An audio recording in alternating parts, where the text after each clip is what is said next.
Señoras y señores televidentes del canal de la Universidad de Concepción, sean bienvenidos a este nuevo espacio o a este nuevo programa de Conversando América Latina. En esta oportunidad vamos a abordar un tema sin duda controversial, sin duda polémico y que generalmente está en el debate de la opinión pública respecto a lo que es la pobreza. Pero queremos abordar la pobreza más que una perspectiva tanto más coyuntural, sino que cómo se ha abordado historiográficamente o históricamente el tema de la pobreza y a qué aludimos cuando hablamos de pobreza. Si es exactamente o precisamente un tema material o estamos hablando de una pobreza que tiene otros elementos. Y para aquello hemos querido invitar a Conversando América Latina y a este capítulo en especial a una colega y amiga que es la profesora Laura Benedetti, a quien le agradezco y le doy la bienvenida. Laura, muchas gracias por estar aquí. Muchas gracias, Dani, por la invitación. Bueno, yo sé que tú has desarrollado una línea de trabajo, entre otras, ¿no es cierto?, relacionado con el tema de los pobres, la pobreza, marginalidad, la niñez, infancia, etcétera, la cuestión social, ¿no es cierto? Me gustaría preguntarte en primer lugar, ¿cómo tú te has acercado a estos temas de la pobreza? ¿De dónde viene tu inquietud intelectual, tu inquietud historiográfica para abordar el tema de la pobreza y cómo lo abordas tú personalmente? Bueno, debo decir de que el tema de la pobreza en realidad es un interés que nace producto de una crítica a la historiografía de lo que estaba escrito. Yo por mucho tiempo leí que los principales problemas sociales se habían desarrollado con énfasis en las salitreras, en Santiago y Valparaíso, lo que contrastaba un poco con la información que nos entregaba la literatura, Subterra, clásico, ¿cierto?, Viento Negro y otras obras que provienen del mundo del carbón. Y a partir de ahí, a partir específicamente de esa crítica, yo me empecé a preguntar, bueno, si en el norte salitrero, si en Valparaíso, si en Santiago, todos hablan de que existe a finales del siglo XIX y a principios del XX, específicamente en la conmemoración del Centenario Nacional, problemas sociales que se asocian a la pobreza, ¿cuál era la realidad de nuestra región, de nuestra ciudad y de aquellos centros que habían sido abordados más que por la historia desde la literatura? Y a partir de ahí yo inicié una investigación, que es la investigación de la cuestión social, y entendemos que la cuestión social es, en definitiva, una pobreza que se asocia a el desarrollo del capitalismo industrial. Y a partir de ahí entonces empezó mi relación con los trabajos sobre la pobreza en Chile y me di cuenta que en realidad como pobreza propiamente tal no había muchas investigaciones. Tenía que aproximarme a ellas desde el movimiento obrero, que va a hablar de un tipo de pobres, que va a excluir a otros, y dentro de todo lo que era la historiografía social que se desarrolló desde los años 50 en adelante en nuestro país, con algunas también paréntesis bastante importantes. Sí. Cuando hablamos de la cuestión social, de la pobreza en Chile, ¿tú harías una distinción entre la pobreza que se vive en Chile con el resto de América Latina? Porque siempre se dice que hay una pobreza, por ejemplo, en países como Bolivia, por señalar, que es una pobreza distinta que uno podría encontrar en otras partes, en Uruguay, en Chile, en Argentina. En tu caso, ¿tú podrías decir que hay un patrón común o hay elementos distintivos que hacen que la pobreza sea más notoria en determinadas zonas? Incluso Centroamérica. Claro. Bueno, ahí yo creo que hay una realidad de base que es nuestra realidad como excolonia. Y en esa realidad como excolonia existía claramente un criterio étnico que establecía la condición de pobreza en oposición a la riqueza que la tienen los blancos. Ahora, con la construcción de los estados nacionales, son los estados los que van a asumir, siguiendo como una tradición medieval, la atención a aquellos grupos más desposeídos.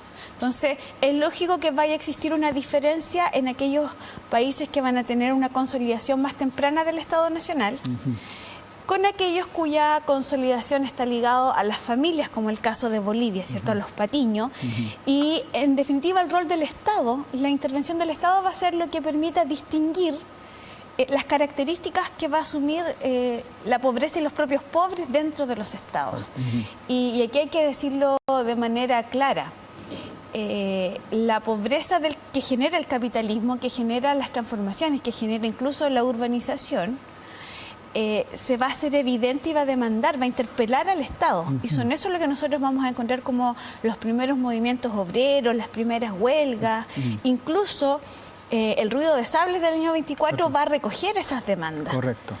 Es más, muchos se preguntan si el siglo XX logró a través de la legislación contener la pobreza. A mi juicio no. Lo que hizo fue contenerla, pero eventualmente tenemos reventones y el surgimiento de las poblaciones callampas en los años 50, la movilización campesina en los 60, en los 70, incluso la crisis social que se habla en 1973 sería la manifestación más concreta que la pobreza se mantiene. Correcto. Y que las demandas sociales, las demandas en general de los pobres van en aumento. Claro. Favelas en Brasil, ¿no es cierto? Poblaciones callampa en Chile, Villa Miseria en Argentina. Ahora, ¿cuál es el discurso de la élite respecto a los pobres? ¿No es cierto? Ahí es interesante cómo ven, me acordé de un trabajo de Romero respecto a los pobres. ¿Qué hacer con los pobres? ¿Qué hacer con los pobres? Que es un texto clásico que generalmente uno lo recomienda a los alumnos de historia que lo lean para los que trabajan en cuestión social. Pero más allá de que trabajan en cuestión social, los temas sociales, es una literatura, digamos, más bien obligada para entender la problemática del siglo XIX y yo diría que hasta nuestros días. Entonces la pregunta que surge ahí es el discurso de la élite y por otro lado, ¿cuál es la respuesta del Estado ante la demanda o la interpelación de los pobres? Claro, y se habla de los pobres así como si fueran un grupo uniforme también, claro. Que eso llama bastante eso es interesante también. Mira, la élite latinoamericana y nuestra élite también, nuestra élite chilena también, aunque a veces se sienta más europea que latinoamericana, tiene una relación ambivalente con la pobreza y con los pobres, porque por un lado, amparado en el discurso católico de caridad, de amor al prójimo, que ya viene antes de Rerum Novarum y Quadragésimo Anno, vienen siendo recordatorios más bien. Vinculado con esta ideal cristiano medieval, se dice que a los pobres hay que ayudar, pero a un tipo de pobres, aquellos pobres que dicen son verdaderos. Los huérfanos, los ciegos, las personas, ¿cierto?, con discapacidad, aquellos que no pueden, a través de su trabajo, sustentar su vida, ¿ya? Los ancianos, por ejemplo. En oposición a aquellos pobres que hay que criminalizar. Y esos pobres vienen siendo los hombres que pudiendo trabajar no lo hacen. Los vagos, y por eso va a existir incluso en la época medieval una legislación que persigue al vago porque le supone delincuente. Correcto. El antecedente histórico sería de la detención por sospecha. Frente a las mujeres, sobre todo a las mujeres populares, existe un discurso bastante criminalizador. Son mujeres casi sin moral, ¿ya? Tanto por las relaciones afectivas, por las prácticas, sin apego natural. Entonces aquí hay una relación, como muy bien lo grafica un libro que se llama La piedad y la horca, el auxilio para los pobres que realmente dice la Iglesia que hay que ayudar, pero el castigo para aquellos que son sujetos atípicos. Correcto. Y que representan un peligro para la sociedad. Sí. Y en ese sentido, si el Estado no responde, digamos, a la demanda respecto a la interpelación que se hace sobre el problema de la pobreza, o responde en algunos casos con represión, ¿no es cierto?, con exclusión, el discurso de la élite va en la misma dirección. ¿Qué pasa con las instancias de la sociedad civil, ¿no es cierto?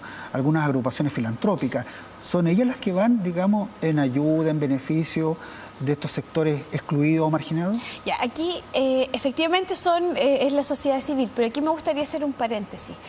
Si bien es cierto, el Estado va a actuar desde instituciones de carácter mixto, público-privado, que pueden depender del Ministerio del Interior jurídicamente, pero desde el punto de vista económico son autónomas, que van a ser las juntas de beneficencia, que es algo así como cómo el ayudar a otro puede ser beneficencia, alguien se podría preguntar. Bueno, van a existir en Chile hasta 1952, van a ser las encargadas de administrar, entre otras cosas, la salud pública. Se denomina hospitales para pobres, es una cosa de caridad. Van a administrar los hospicios, los manicomios, ya que en el siglo XIX van a ser solo dos, Santiago y Concepción. Van a administrar las casas de huérfanos. Entonces, desde ese punto de vista, estas juntas de beneficencia lo que hacen es tener representación del Estado que actúa a través de subvenciones, designando algunas autoridades, pero va a ser la sociedad civil la que tenga participación. Y en un estudio muy interesante que realiza la historiadora Ponce de León va a decir de que en definitiva estas juntas de beneficencia lo que hacen es administrar la pobreza, administran los cementerios, y los pobres en solemnidad, aquellos que realmente lo son, tienen derecho a sepultarse y a un coche de tercera categoría. ¿Ya? También hay un tema que no somos iguales ni en la vida ni en la muerte, mirando como en perspectiva histórica. Por lo tanto, el Estado tiene un rol bastante tenue. ¿Ya? Es un Estado que interviene a través de subvenciones, a través de decretos, pero que en realidad no financia. Y entonces es la élite provincial o la élite santiaguina, la élite de Valparaíso en este caso también, quienes van a dar vida a sociedades de caridad, si son católicas, o filantrópicas, si son del mundo liberal. Pero en realidad ahí el tema y lo que interesa son las condiciones de vida, cómo podemos salvar. Y a finales del siglo XIX, como que la infancia sale a la discusión pública, cómo podemos salvar a los niños que se están muriendo. Se están muriendo de coqueluche, de sarampión, de viruela, recordando que, de acuerdo a las fuentes, nuestro país tiene una de las tasas de mortalidad más alta en materia infantil, y que las va a mantener hasta los años 60. Sí. Tú mencionaste delante una cosa que es interesante, porque, claro, se habla de los pobres como un grupo homogéneo y todo es lo mismo. Tú haces distinción, sí, podríamos decir que hay como una escala, categorías de pobreza, para hacer distinción de que algunos son más pobres dentro de los pobres. Bueno, es interesante porque son las definiciones contemporáneas las que nos dicen que la pobreza tiene rostro de mujer, de indígena, de niños y de adulto mayor. En el caso del siglo XIX se hablaba de los pobres, pero si uno empieza a analizar las condiciones de vida, el tipo de vivienda que ocupan, un indicador, si sus hijos van a la escuela o no van a la escuela, si pueden acceder a un médico o no, nosotros nos encontramos con que, y esta es una tesis que está tomada de la historiografía universal, a mí no se me ocurrió, es una hipótesis que yo solo compruebo, que en Chile se dio lo que se denomina los mundos vitales de la pobreza. No es lo mismo ser un artesano proletarizado, obrero pobre, que depende de un salario, que ser una mujer sola que ejerce un oficio, que es vendedora ambulante, pobre en el siglo XIX y en la primera mitad del siglo XX. No es lo mismo ser el hijo de ese obrero, que es pobre, porque obviamente la pobreza se construye por oposición a la riqueza, que ser este niño que es abandonado y que queda a merced de la caridad pública. No es lo mismo ser un no vidente pobre, que vive de la caridad porque el municipio le ha entregado la licencia para mendigar. Pensemos que el tema de la mendicidad era tolerado, pero para algunos, para estos verdaderos pobres. Incluso existía todo un procedimiento para acceder, ¿cierto? No es lo mismo ser una madre soltera o, como van a decir las mujeres cargadas de hijos pobres, que aquella que tiene, ¿cierto?, a su pareja o al matrimonio o a su esposo solventando algunos gastos. Comparten, yo diría, la precariedad económica, la precariedad frente a la vida, pero en distintas categorías, en distintas escalas.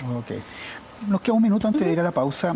En materia historiográfica, ¿quiénes han trabajado el tema de la pobreza en Chile? ¿Tú podrías señalar algunos autores que han escrito o se han acercado al tema de la pobreza? Bueno, las primeras aproximaciones a la pobreza provienen obviamente de trabajos de los años 90, y aquí yo quiero ser justa con María Angélica Illanes.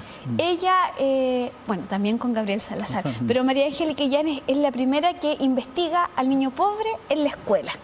Y en definitiva, cómo este niño pobre se le quiere obligar a ir a la escuela, tanto por ley desde 1920 y en el caso de nuestra ciudad desde 1914, porque se busca combatir la mendicidad infantil, que dice que es abismante, se habla de una nube, de lustrabotas que van a ser delincuentes y que son niños que en realidad tienen que trabajar para aportar al hogar.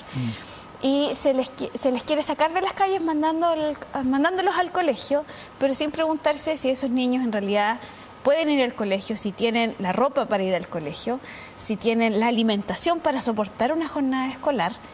Y entonces de allí el mundo civil, por así decirlo, va a crear instituciones como la olla escolar, el pan escolar en el caso de nuestra ciudad es muy importante, pero esos trabajos, la pionera es María Angélica Illanes.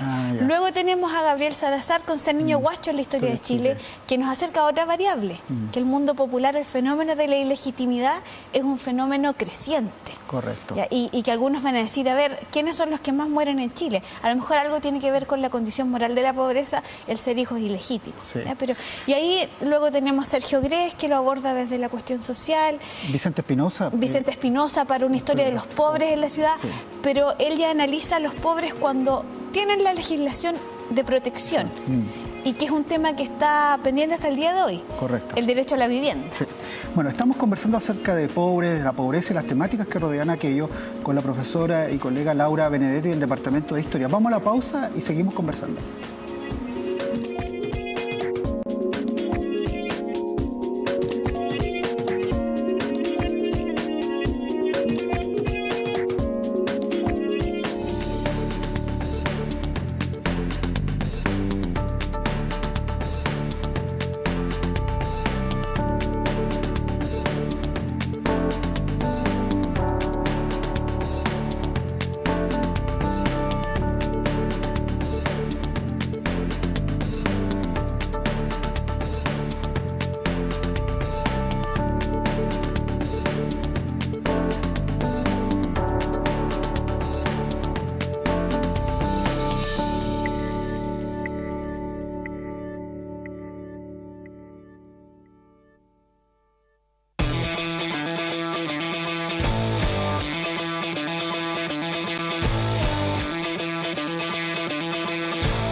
Estamos de regreso en Conversando América Latina, en este nuevo capítulo donde estamos abordando el tema de la pobreza desde un punto de vista historiográfico, histórico y algunos estudios de caso. Y respecto a estudios de caso, la profesora Benedetti tiene un estudio pionero y muy interesante respecto a la cuestión social, pero vista en perspectiva local. Lo que pasó en las comunas Lota, Coronel, ¿no es cierto?, la zona minera. Cuéntanos un poco, Laura, ¿cómo fue ese trabajo que tú desarrollaste sobre la cuestión social en esta zona, que no es que sea una isla dentro de lo que pasaba, digamos, en el contexto del país o de la región? Pero particularmente, ¿qué pasaba ahí con una zona típica, obrera, minera, ¿no es cierto?, con muchos problemas de carácter estructural. Bueno, ahí lo interesante, yo creo, del trabajo es que visibiliza Lota y Coronel con los problemas propios del capitalismo, desmitificando un poco esto de la familia Cauciño, protectora, creadora, modernizadora. Lo que nosotros vamos a tener en Lota y Coronel, en definitiva, es la ausencia de un Estado, pero sí la presencia de compañías mineras. Y estas compañías mineras van a actuar ya sea a través de las elecciones municipales, a través de la policía privada. Antes que un cuerpo de policía como existía en Concepción, está la policía privada y ellos son los encargados de poner el orden a través de lo que yo llamo, y que es un concepto tomado también de Figueroa y Sandoval, la existencia de mecanismos de dominación. La población minera, no solamente el trabajador, no solamente el minero, sino también su familia, está sujeto a mecanismos de dominación. La policía privada, la falta de un comercio libre, porque existe el monopolio a través de la quincena. Yo siempre digo a mis alumnos, la pulpería no es de aquí, es la quincena. A través de la falta de elecciones libres, porque la compañía también es el gran elector. Nosotros vamos a encontrar un tipo de pobreza que se asocia también a la falta de libertad de expresión, que no pasa en los centros urbanos, porque acá tempranamente vamos a tener la huelga de 1906, vamos a tener meeting, pero eso no pasa en Lota y Coronel, y no pasa porque la censura, el control es fuerte. Incluso los periódicos de carácter obrero no son de Lota, que es donde la compañía de los Cauciños más fuerte, van a ser de Coronel. Ah, mira. Y ahí en Coronel se nota un poco más la presencia del Estado, pero también con un fuerte control de las compañías, que son más, pero son tal vez menos poderosas que en Lota.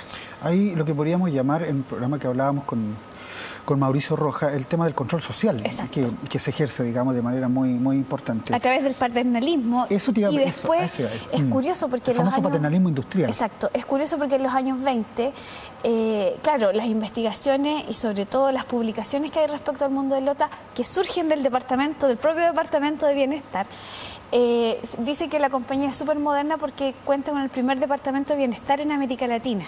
Pero claro, es un departamento de bienestar que lo que busca es, a través de la primera generación de visitadoras sociales también, que lo que busca es, por un lado, contener los efectos de la primera huelga larga de 1920, surge en la década del 20, y de alguna forma ir interviniendo para cortar el germen revolucionario, que es el temor.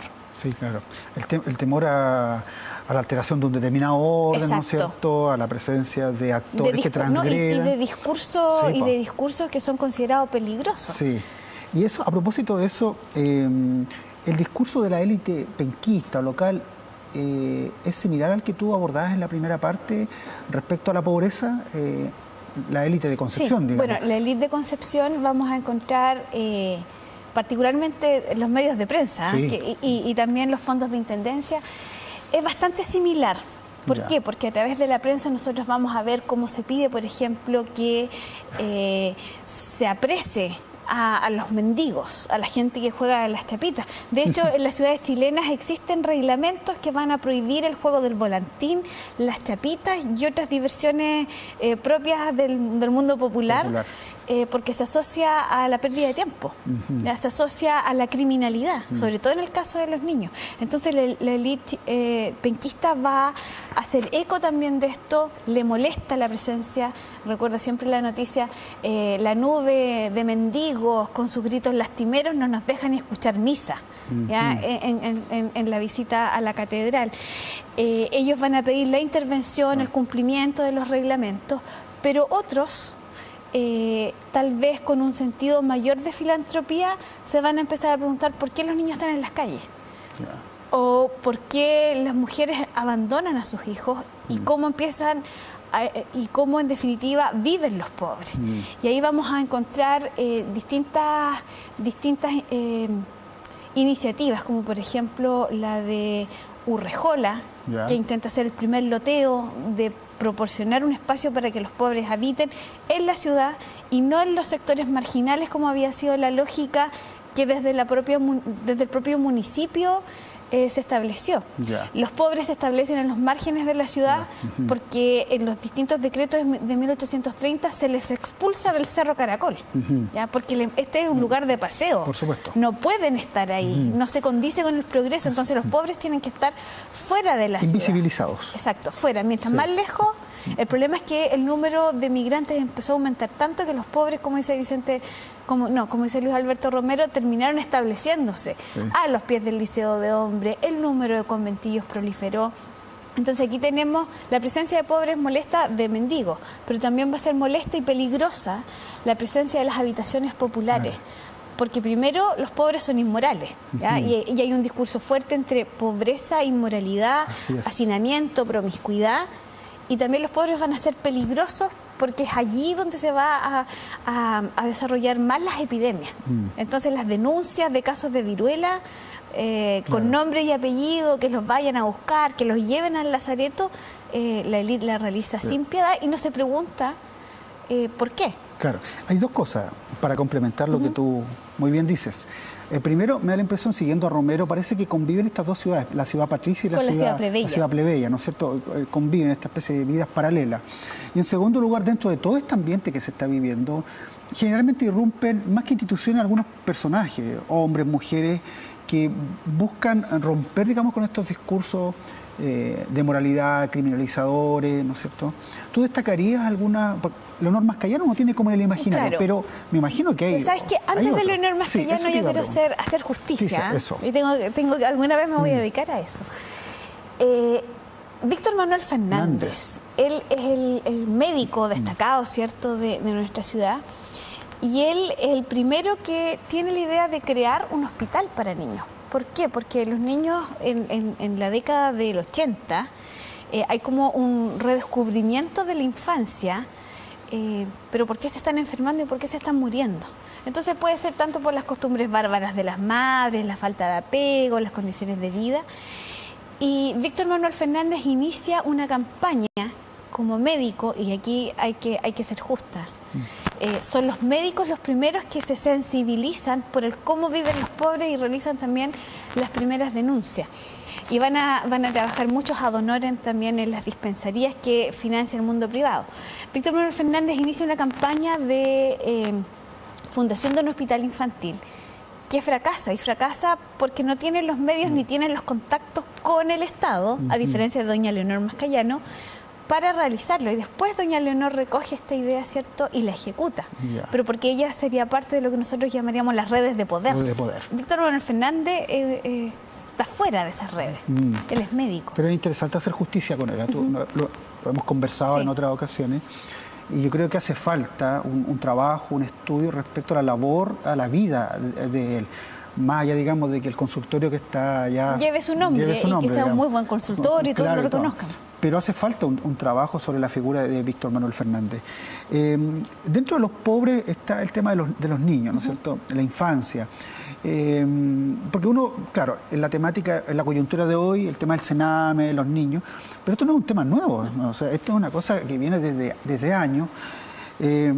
¿Cómo lo has abordado tú o cómo lo has podido leer en las fuentes, en las investigaciones de lo que pasaba con la infancia, con los niños, digamos, durante la cuestión social o durante los fines del siglo XIX y comienzos del XX? Mira, ahí es interesante ver cómo en épocas de crisis económicas, crisis alimentaria, aumenta el número de abandono de infantes. Eso es lo primero. Entonces aquí, en 1835, hay una hambruna, aumento de población también va a implicar un mayor número de personas y un mayor número de abandono. Y en definitiva, el tema de la infancia es tal vez el eslabón más débil dentro de la sociedad y es el grupo más históricamente olvidado. Porque, como dicen las investigaciones de Linda Pollock, los niños son olvidados, y son olvidados no solamente por la sociedad que los invisibiliza, sino también por las relaciones afectivas. Como dice Salazar, los niños estaban de más. Estaban de más tanto por la dinámica familiar del padre ausente, la madre que tenía que trabajar fuera del hogar, muchas veces en un clima de violencia. Mujeres que aplicaban la violencia con sus hijos como una práctica aprendida. Por lo tanto, la infancia no era un sujeto de derecho. Ya las primeras leyes de infancia son de 1912, de la infancia desvalida, no de toda la infancia. Después 1928, 1967. Entonces, aquí lo que yo logré leer en las fuentes era que la infancia era típico la muerte. La mortalidad infantil era algo cotidiano. De hecho, el diario El Sur publicaba el número de párvulos muertos de 0 a 7 años y las causas de muerte. Entonces era común ver que apareciera el nombre, la causa, fiebre, no sé, 30 días, 6 meses. Entonces la muerte de los niños era algo común. El abandono también era algo común. Y por eso va a surgir el hospicio y la casa de huérfanos. Y luego la Sociedad Protectora de la Infancia. ¿El hospicio se entiende cómo? El hospicio es la institución que tiene mucha similitud con el hospital. Después voy a decir por qué. El hospicio es la institución encargada de dar alimentación y albergue a los verdaderos pobres. Tanto a los ancianos como a los minusválidos y a estos niños. Ahora, las investigaciones va a decir de que muere mayormente niños institucionalizados que fuera. También va a existir una red sostenida por la municipalidad y la intendencia, que son las nodrizas, niños que son abandonados pero que son mandados a criar fuera de la institución, que también con una alta mortalidad. Pensemos en los conocimientos que hay sobre el cuidado de infantes, en cómo vivían las propias nodrizas. Por lo tanto, era común que la semana muriera el número de alguno de estos niños abandonados, y estas mujeres populares, para recibir el pago, tenían que presentar mensualmente a estos niños en las comisarías de la policía municipal. Interesante eso. Bueno, se nos que tampoco está del todo estudiada. Sí, se nos está acabando, nos queda un minuto. El texto de Jorge Rojas Flores. Ya. Bueno, Jorge, una breve pincelada sobre eso. Bueno, Jorge Rojas Flores tiene el mérito de ser yo diría el primero en trabajar historia de la infancia propiamente tal, no desde la historia social, no desde la cuestión social, que son otras formas de aproximarse. Jorge Rojas tiene dos textos clásicos, uno, Historia de la infancia en el Chile republicano, donde aborda cuál ha sido el tratamiento a lo largo de estos 100 años de historia, no solamente desde la institucionalidad, desde las leyes o desde las instituciones, sino él se aproxima un poco a las valoraciones, a los problemas de la infancia de la élite, de la infancia popular y cómo la sociedad se ha relacionado. Y Jorge Rojas es el primero, tal vez, que en el año 2010 aborda el tema del cename. Así es. ¿Ya? Pero parece que nuestra sociedad, como decimos, sufre de una amnesia reiterada, porque ahora el cename no es tema. Es como si mágicamente, con la declaración de leyes, el problema se soluciona. Bueno, nos pidió el tiempo, es interesante la temática, da para mucho más. Queremos agradecer a Laura. Laura, gracias por venir. Gracias a ti por la invitación. Y nos estamos despidiendo para encontrarnos en otra ocasión en este Conversando América Latina. Gracias.